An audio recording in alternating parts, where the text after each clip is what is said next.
கல்வியில் பெரியவர் கம்பர். அனைவருக்கும் தகடூர்பா அறிவொளியின் அன்பான வணக்கங்கள். கரிய செம்மல் ஒருவனை தந்து விதி என்று விஸ்வாமித்திரர் கேட்டவுடன்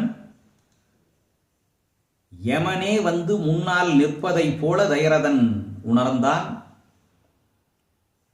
அவர் சொன்ன சொல் இவனுடைய காதிலே வந்து விழுந்தது. அவன் பட்ட பாடு எப்படி என்று கம்பர் எழுதுகின்றார். கம்ப காவியத்தில் ஒளி வீசக்கூடிய வைரங்களைப் போல பல பாடல்கள், குறிப்பிடத்தக்க பாடல்கள். அதிலே இந்த பாடல் ஒரு பாடல். எண்ணிலா அருந்தவத்தோன் இயம்பிய சொல் மருமத்தில் எரிவேள் பாய்ந்த புன்னிலாம் பெரும்புழையுள் கனல் நுழைந்தால் என செவியில் புகுதலோடும் உள் நிலாவிய துயரம் பிடித்து உந்த ஆருயிர் நின்று ஊசலாட கண்ணிலான் பெற்றிழந்தான் என உடந்தான் கடுந்துயரம் காலவேளான். எண்ணிலா அருந்தவத்தோன் விஸ்வாமித்திரன் இருக்கிறானே, அவன் எத்தனை தவங்களை செய்தான்? எண்ணிக்கையில் சொல்ல முடியாத அளவு தவங்கள் செய்தவன். எண்ணிலே எண்ணுதல் என்றால் நினைத்தல், நினைத்து பார்க்க முடியாத அளவுக்கு கடுமையான தவங்களை செய்தவன். அவன் செய்யக்கூடிய தவங்கள் எண்ணிக்கையிலும் அதிகம், நினைத்து பார்த்தால் அதன் கடினத்தன்மையும் மிகுதி. அப்படி பல தவங்களை செய்த அந்த விஸ்வாமித்திரன் சொன்ன சொல் தயரதனினுடைய செவியிலே புகுந்தது. எப்படி புகுந்தது? கம்பர் ஒரு ஓமையை சொல்லுகின்றார். மார்பிலே ஒரு புண் இருக்கிறது. அந்த புண் எப்படி ஏற்பட்டது என்றால், வேளால் குத்தியதால் மார்பிலே ஒரு புண் ஏற்பட்டது. அந்த புண் குழி புண்ணாக இருக்கிறது. வேளால் குத்தி மார்பிலே ஏற்பட்ட புண்ணுக்குள்ளே ஒரு கொள்ளிக்கட்டையை, நெருப்பு கொள்ளிக்கட்டையை கொண்டு போய் சொருகினால் அது எப்படி வலிக்கும், அந்த துயரம் எப்படி இருக்கும்? அதை போல இருந்ததாம் விஸ்வாமித்திரர் சொன்ன சொல் தயரதனியினுடைய காதுக்குள்ளே புகுந்த போது.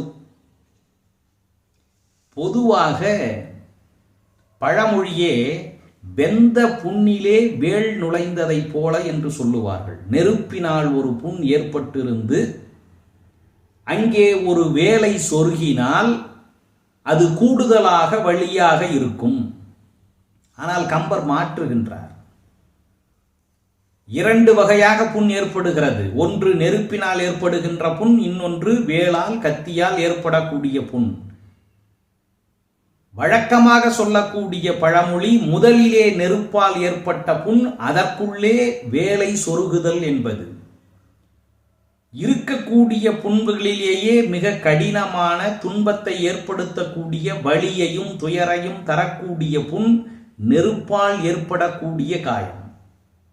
அப்படி மிகுதியான துன்பத்தை அடைந்திருக்கக்கூடிய நிலையில் அதற்குள்ளே வேலை சொருகுகின்ற பொழுது ஏற்படக்கூடிய வலி அவ்வளவு ஒன்றும் பெரியதான வலி இல்லை. ஏன்னா ஏற்கனவே கடுமையான வலியை அனுபவித்தவனுக்கு அதைவிட குறைவான ஒரு வலி கூடுதலாக சேருகின்ற பொழுது பெரிய மாற்றம் தெரியாது.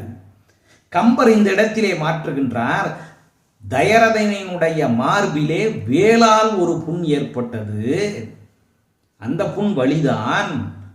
இப்போது இந்த முனிவர் சொன்ன சொல் ஏற்கனவே ஏற்பட்ட வலியை விடவும் கூடுதலான காயத்தை தர வேண்டும். ஏற்கனவே ஒரு முனிவரிடம் சாபம் பெற்றவன். அந்த சாபம்தான் இவனுடைய நெஞ்சிலே ஒரு புண்ணாக இருக்கிறது. அந்த புண்ணுக்குள்ளே ஒரு கொள்ளிக்கட்டையை சொருகுகின்ற பொழுது அது வெந்த புண்ணிலே வேள் பாய்ந்ததை போல அல்ல, வேள் பாய்ந்த புண்ணிலே கனலை நுழைத்ததை போல தாங்க முடியாத துயரத்தை தந்தது. இந்த சொல் போய் உள்ளே கேட்டவுடன் மனதுக்குள்ளே துயரம் எழுந்தது, துன்பம் எழுந்தது. அந்த துன்பம், எழுந்த துன்பம் என்ன செய்கிறது? இவனுடைய உடலுக்குள்ளே இருக்கக்கூடிய உயிரை பிடித்து வெளியே தள்ளுகிறது. இந்த துயரமான ஒரு சொல்லை கேட்ட பிறகும் என் உடலுக்குள்ளே உயிர் எப்படி தங்கும், இந்த உயிர் எப்படி இந்த கூட்டுக்குள்ளே இருக்கும் என்று உள்ளுக்குள்ளே எழுந்த ஏக்கம், துன்பம், துயரம் அவனுடைய உயிரை பிடித்து தள்ளுகிறது. இருந்தாலும் அந்த உயிர் போகாமல் உடலோடு ஒட்டி இருக்கிறது. அது எப்படி இருக்கிறதாம்? ஒரு ஊசல் குண்டு இந்த பக்கமும் அந்த பக்கமும் போவதைப் போல இவர் கேட்டு விட்டாரே, தன்னுடைய மகனை நாம் இழந்து விடுவோமோ என்ற எண்ணம் அவனுடைய உயிரை, உடம்பை விட்டு வெளியே தள்ளுகிறது. ஏதாவது வழி இருந்தால் தப்பித்து விட முடியாதா? என் மகன் ராமனை என்னோடே நிறுத்தி வைத்துக் கொள்ள முடியாதா என்ற ஆசையும் தவிப்பும் வெளியே சென்ற உயிரை உள்ளே பிடித்து மீண்டும் இழுக்கிறது. வருத்தம் என்றால் வருத்தம். கம்பர் ஒரு ஓமையை சொல்லுகின்றார். கண்ணிலான் பெற்றிழந்தான் என உழந்தான். பிறவியிலே ஒருவருக்கு பார்வை இல்லை.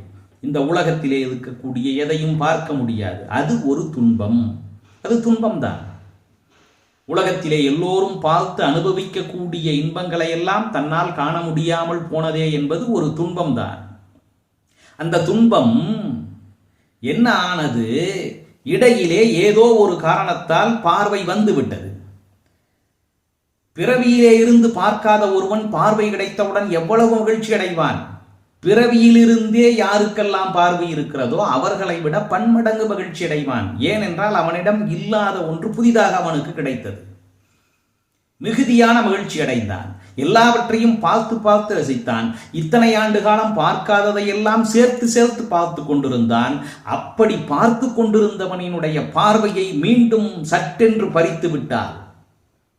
அவன் உள்ளத்திலே எழுகின்ற வேதனைக்கு அளவே இருக்காது. பார்வையே இல்லாமல் போயிருந்தால் கடைசி வரை அது ஒரு வேதனையாகத்தான் போயிருக்கும்.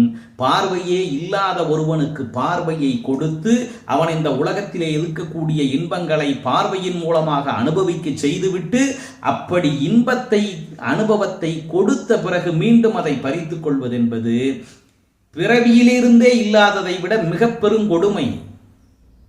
தயரதனுக்கு மகப்பேறு இல்லை, பிள்ளை பேறு இல்லை, இல்லாமல் தானே இருந்தான். இத்தனை ஆண்டு காலம் 60,000 ஆண்டுகள் அப்படித்தானே இருந்தான். அவனுக்கு பிள்ளையை கொடுத்து விட்டு 4 பிள்ளைகளை கொடுத்து விட்டு அதிலும் மூத்த பிள்ளையின் மீது அளவு கடந்த அன்பை வைத்திருக்கின்ற நேரத்திலே இந்த முனிவர் வந்து இப்படி கேட்கிறாரே, அங்கே போய் என் பிள்ளை என்ன ஆகி விடுவானோ, என்னை விட்டு பிரிந்து விடுவானோ, நீங்கி விடுவானோ என்ற துயரம். கண்களே இல்லாதவன் அதை பெற்று அனுபவித்து அதன் பிறகு மீண்டும் அதை இழந்து விட்ட கொடுமையை போல தயரதன் உணர்ந்தான்.